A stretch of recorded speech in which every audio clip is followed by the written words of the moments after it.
ఒక అందమైన గ్రామంలో అక్షయ, సురేఖ అనే ఇద్దరు అక్కా చెల్లెళ్లుండేవారు. అక్షయ పెద్దది. ఎప్పుడూ పుస్తకాలు చదువుతూ చాలా క్రమశిక్షణగా ఉండేది. సురేఖ చిన్నది. ఎప్పుడూ నవ్వుతూ అందరితో కలిసిపోయే మనస్తత్వమున్న అమ్మాయి. ఒకరోజు వారి నాన్నగారు ఇద్దరికీ కొంత డబ్బిచ్చి, పిల్లలు, రేపు పక్క ఊరిలో సంత జరుగుతుంది. మీకు నచ్చినవి కొనుక్కోండి. ఎవరు మంచి వస్తువు కొంటారో చూద్దాం అన్నారు. సంతలో ఏం జరిగింది? మరుసటి రోజు అక్షయ, సురేఖ సంతకు వెళ్లారు.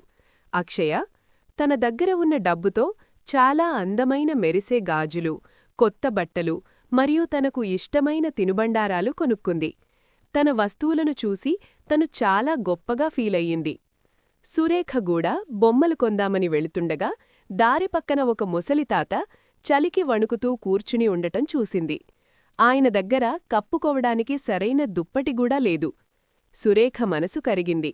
తను బొమ్మల కోసం దాచుకున్న డబ్బుతో ఒక వెచ్చని దుప్పటిని కొని ఆ తాతకు కప్పింది. ఆ తాత కళ్లల్లో ఆనందం చూసి సురేఖ ఎంతో సంతోషించింది.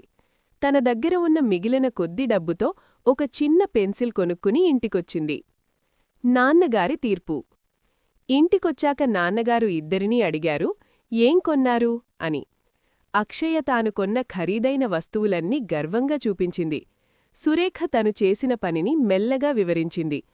అప్పుడు నాన్నగారు అక్షయతో ఇలా అన్నారు, అక్షయ, నువ్వు కొన్న వస్తువులు కొన్నాళ్లకి పాడైపోతాయి లేదా పాతవైపోతాయి. కాని సురేఖ ఒక మనిషి ఆకలిని చలిని తీర్చి దీవెనలు కొనుక్కుంది. ఆ పుణ్యం, ఆ తృప్తి ఎప్పటికీ మరిచిపోలేనివి. జీవితంలో మన గురించి మనం ఆలోచించుకోవడం కంటే ఎదుటివారికి సహాయం చేయడమే గొప్ప విషయం. అక్షయకు తన తప్పు తెలిసొచ్చింది. తన చెల్లి సురేఖను దగ్గరకు తీసుకొని అభినందించింది. అప్పటినుండి అక్షయగూడా తన దగ్గర ఉన్నదానిలో ఇతరులకు సహాయం చేయడం అలవాటు చేసుకుంది. ఈ కథలోని నీతి: పరులకు చేసే సహాయమే పరమార్థం. మనం ఇతరులకు ఇచ్చే సంతోషమే మనకు రెట్టింపు ఆనందాన్నిస్తుంది.